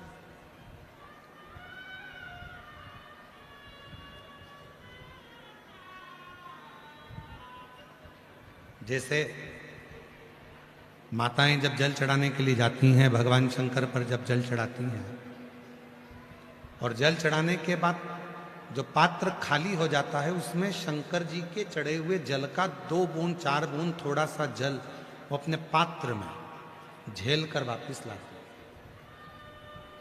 उसको वापिस लेकर आते हैं। क्यों? क्योंकि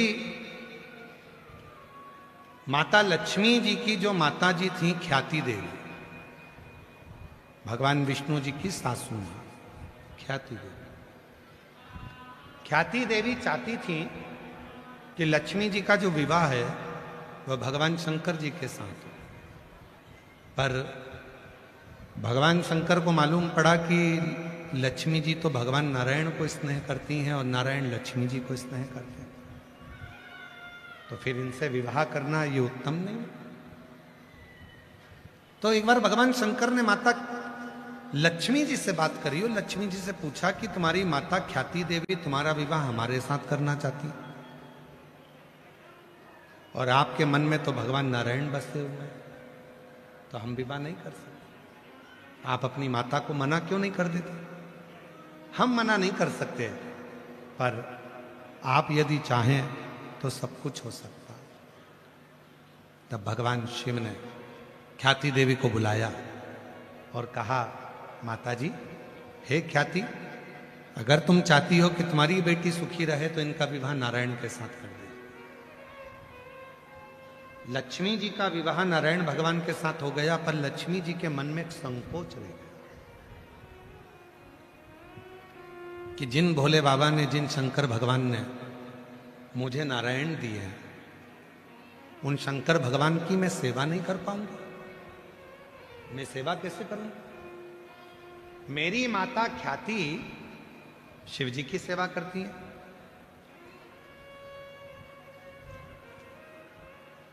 समुद्र देव भी भगवान शंकर की साधना आराधना करते हैं,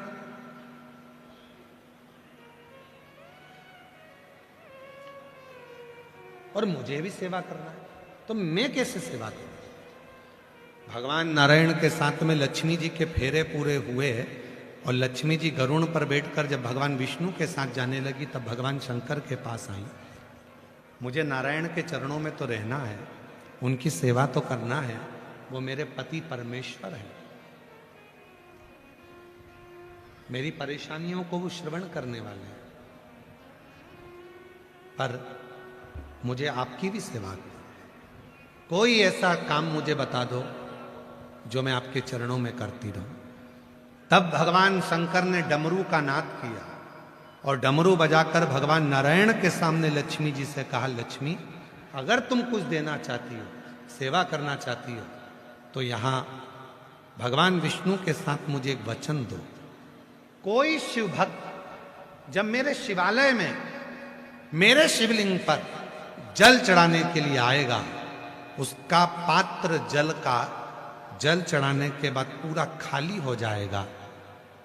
जब वो मंदिर से, शिवालय से, मेरे शिवलिंग से वापिस खाली पात्र लेकर जाएगा, तो मुझे वचन दो, उसका पात्र कभी खाली नहीं होना चाहिए, उसमें लक्ष्मी बैठकर उसके घर जाना चाहिए। याद रखना, किसी भी देवी के मंदिर में पूजन करने जाते हो, जल चढ़ाते हो, खाली हो जाता है, लेकर आते हो। दशा माता की पूजन करने जाते हो, तीज माता की पूजन करने जाते हो, चतुर्थी माता की पूजन करने जाते हो, किसी देवी देवता की पूजन करने जाते हो, जल चढ़ाते हो, पात्र खाली हो जाता है, लेकर आते हो।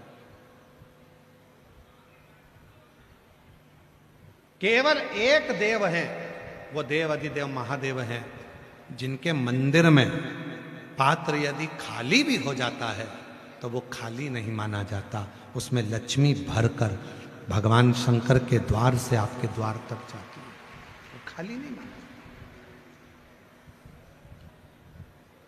शिव के मंदिर का दीप, शिव के मंदिर का पात्र, शिव के मंदिर की भूमि कोई खाली नहीं। और इसीलिए हम भी 2 वर बाबा से मांगते हैं रोज व्यासपीठ पर आने से पहले और व्यासपीठ से जाने के समय। हम आपसे भी कहेंगे जब भी भगवान के सामने जाना तो ये 2 वर आप भी मांगना, बाबा किसी स्त्री की गोद खाली ना रहे और किसी पुरुष की जेब खाली ना रहे, भर कर।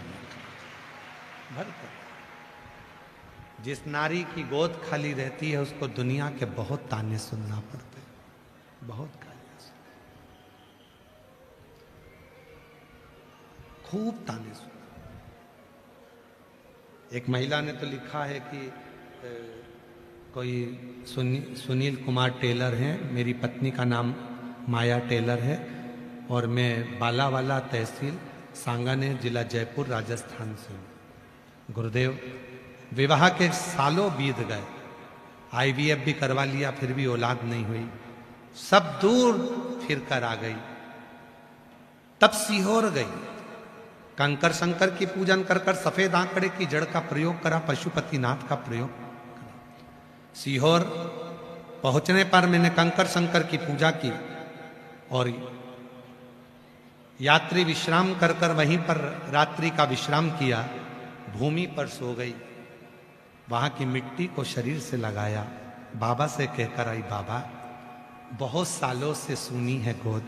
सीहोर वाला बाबा कहता है किसी नारी की गोद खाली ना रहे, अगर मैं तेरे दरवाजे से खाली चली जाऊंगी ना बाबा तो दुनिया ताने देगी। बाबा मैंने एक गलती कर दी, वहां से 2 कंकर उठा कर लिए, पर मुझे क्या मालूम था कि बाबा को क्या लीला करना थी। वो 2 कंकर मेरे घर में आए और मेरा गर्भ ठहर गया।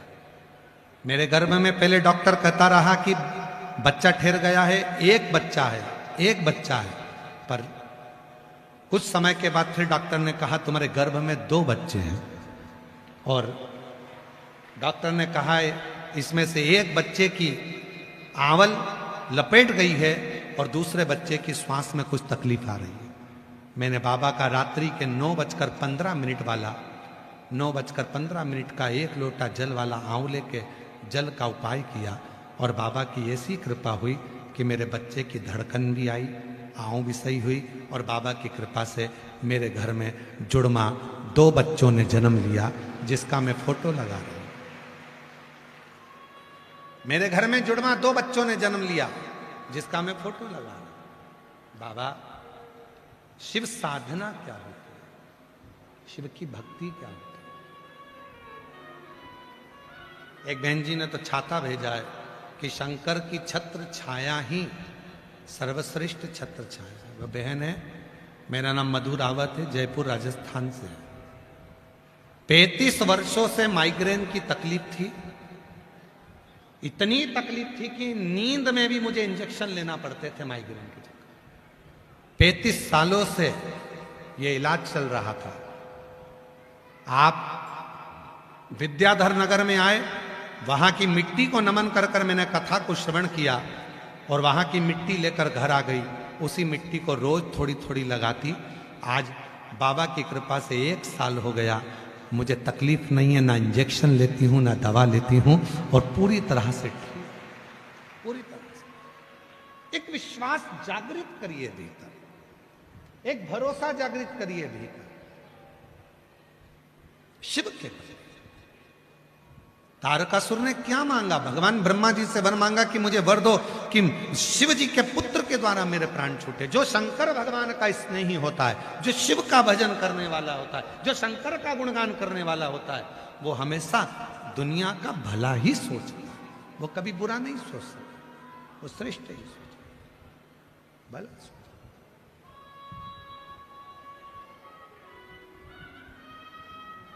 लोग कहते हैं हम शिव जी के मंदिर जाते हैं, लोग हमको देखते हैं, हंसते हैं, ताना कसते हैं, अपशब्द कहते हैं।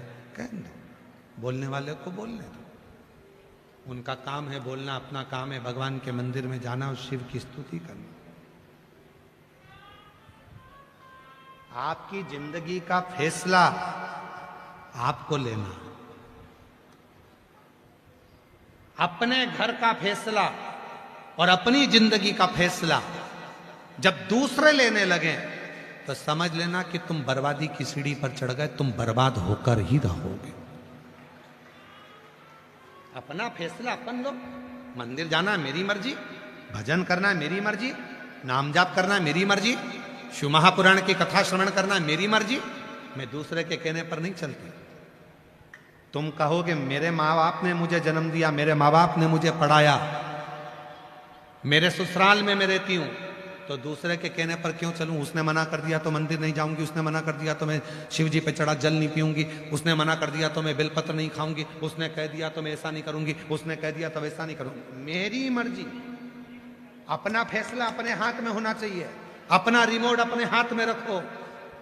टीवी का रिमोट दूसरे के हाथ में रहता है तो उसके पसंद का नाटक देखना पड़ता है। जब रिमोट अपने हाथ में होगा तो अपनी पसंद का नाटक देखेंगे। उसी तरह अपना रिमोट अपने हाथ में रखो कि मेरा जीवन मेरा है, मैं बड़ी हुई हूं, मैं संघर्ष कर रही हूं और मेरे दुख को मैं खुद काटूंगी। भगवान शंकर का नाम स्मरण कर, कोई दूसरा नहीं काटे। और हम तो बाबा के भरोसे चलते हैं, हम तो बाबा के भरोसे चलते हैं। ये दुनिया वाले जलते हैं, ये दुनिया वाले जलते हैं। डमरू वाले चलते हैं, सीहोर वाले के भरोसे चलते हैं। काशी वाले के भरोसे चलते हैं, हम तो बाबा के भरोसे। तारकासुर के प्राण छूट गए। उसके 3 पुत्र थे, तारकाक्ष, विदुमाली, कमलाक्ष। बड़े उपद्रवी थे। तीनों ने वर मांग लिया था कि हम तीनों मरेंगे तो एक साथ मरेंगे। तीनों ने अलग अलग पुरी बनाई, अलग अलग भवन, अलग अलग महल बसाया। तीनों कभी एक साथ इकट्ठे नहीं होते तो मरते भी नहीं। शिव जी से प्रार्थना, इन तीनों को मारना है। शंकर भगवान ने कहा इन तीनों को मारने के लिए तुम सब पशु बन जाओ, मैं तुम्हारा पति बनता हूं।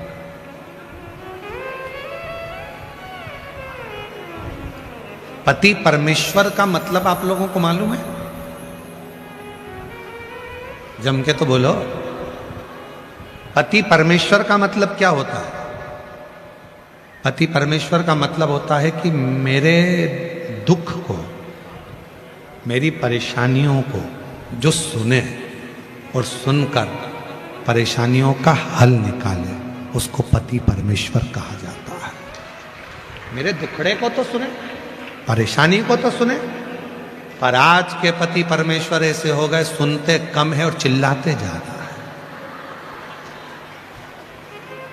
बहुत तेज धाड़, चिल्लाते। पर पति परमेश्वर का सही मतलब है जो तुम्हारी परेशानियों को सुने, सुनकर उसका हल निकाले। आज नहीं तो कल निकाले, पर उसका हल तो निकाले। अब आज के जमाने में तो पत्नी कुछ भी कहती है तो परेशानी सुनते से ही वो इतना ज्यादा चिल्लाता है कि वो हल ही नहीं निकाल पाता। थोड़ा हल किससे कहे, किसको कहे? एक पति चिल्लाकर जवाब देता है, क्या जरा जरा सी चीज के लिए मुझे फोन लगाती रहती है? क्या जरा जरा सी सामान के लिए तो मुझे फोन लगाती रहती है? अब उस पति को समझाओ, तुझे फोन नहीं लगाए तो क्या पड़ोसी को लगाए? और अगर वो पड़ोसी को फोन लगाए तो फिर तेरी नाक कट जाए। भगवान से प्रार्थना करो कि मेरी पत्नी मुझे फोन लगाती है। खुशी की बात, प्रसन्नता की बात, ये प्रसन्नता होना चाहिए। एक महाराज जी प्रवचन देने के लिए गए एक गांव में और प्रवचन दे रहे थे महाभारत पर। प्रवचन देने के बाद गांव के सरपंच साहब ने उसको भोजन करने बुलाया, पटेल साहब ने। महाराज जी भोजन करने गए तो पटेल साहब बोले, वाह वाह महाराज, क्या कथा वाची है तुमने। बस ये कथा 2 साल पहले अगर हो जाती, मैं जुआ हार रहा था तो मैं पटलन को भी जुए में लगा देता, जैसे द्रौपदी को लगाया था। इतने में तो पटलन को बुरा लग गया कि मेरे पति ने मेरे लिए ऐसा कह दिया। इतने में पटलन आई थाली लेकर और बोली, वाह महाराज क्या कथा बाची, 40 साल पहले अगर तुम कथा बाज देते तो मैं भी 5 पति कर लेती। इतने में पटेल साहब चुप हो गए। पटेल साहब बोले, महाराज आज के बाद महाभारत मत बाचना। पटेल साहब ने जैसे ही बोला तो महाराज जी बोले, महाभारत बाचना और महाभारत को श्रवण करना और श्रवण कर कर अपनी जिंदगी में उतारना, सब प्रसंग अलग अलग, उसको धारण कर। ये तीनों मरे तो एक साथ। शिव जी ने 33 कोटि देवताओं को पशु बना दिया, शिव जी उनके पति बन गए और पति बनकर भगवान शंकर ने उन तीनों का संहार कर दिया। संहार करा, शिव जी का नाम पशुपतिनाथ पड़ गया। बोल पशुपतिनाथ भगवान की। पशुपतिनाथ का जो व्रत होता है वो 5 सोमवार का होता है। दिए कितने लगते हैं? जम के बोलो, 6 दिए। मीठे के प्रसाद बनता है, हिस्से कितने होते हैं? 3। पूजन की थाली जो सवेरे मंदिर में जाती है वही थाली शाम को जाती है। प्रसाद जाता है शाम को मीठे का, 6 दिए जाते हैं। 6 दिए जमीन पर रखे जाते हैं। प्रसाद के 3 हिस्से किए जाते हैं। शिव जी की पूजन करी जाती है। 5-6 दिए जो जमीन पर रखे हैं उसमें से 5 दिए जलाए जाते हैं, प्रज्वलित करे जाते हैं। 1 दिया जलाया नहीं जाता, उसको ऐसे ही रखा जाता है। प्रसाद के 3 हिस्से कर कर बाबा की पूजन कर कर प्रसाद के 2 हिस्से मंदिर में छोड़ो, 1 हिस्सा थाली में रख लो। जो दिया नहीं जलाया उसको उठा के थाली में रख लो और बाबा को प्रणाम कर कर कहो, बाबा आज मेरा पहला व्रत है, स्वीकार कर लो। घर आओ, घर में जब प्रवेश करो तो घर में प्रवेश करते समय अपना जो सीधा हाथ है, राइट हैंड, वहाँ बैठो, घर की ओर मुख करो, बैठकर जो 6 नंबर का दिया है वहाँ प्रज्वलित करो, जलाओ। बाबा को प्रणाम करो, बाबा मेरी ये कामना है, मेरी इस कामना को पूरा करना।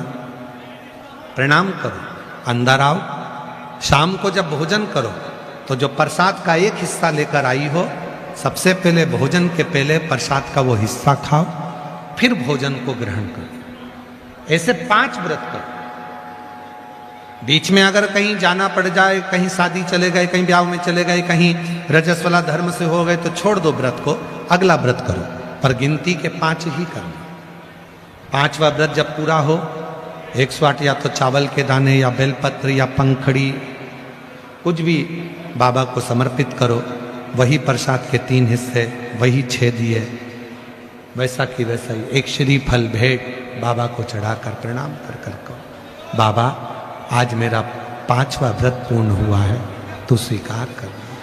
श्री शिवाय नमस्तुभ्यं, श्री शिवाय नमस्तुभ्यं, श्री शिवाय नमस्तुभ्यं, श्री शिवाय नमस्तुभ्यं, श्री शिवाय नमस्तुभ्यं, श्री शिवाय नमस्तुभ्यं।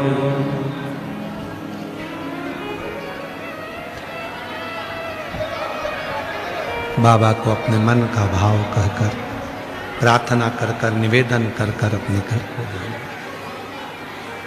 पशुपतिनाथ का व्रत सुख देता।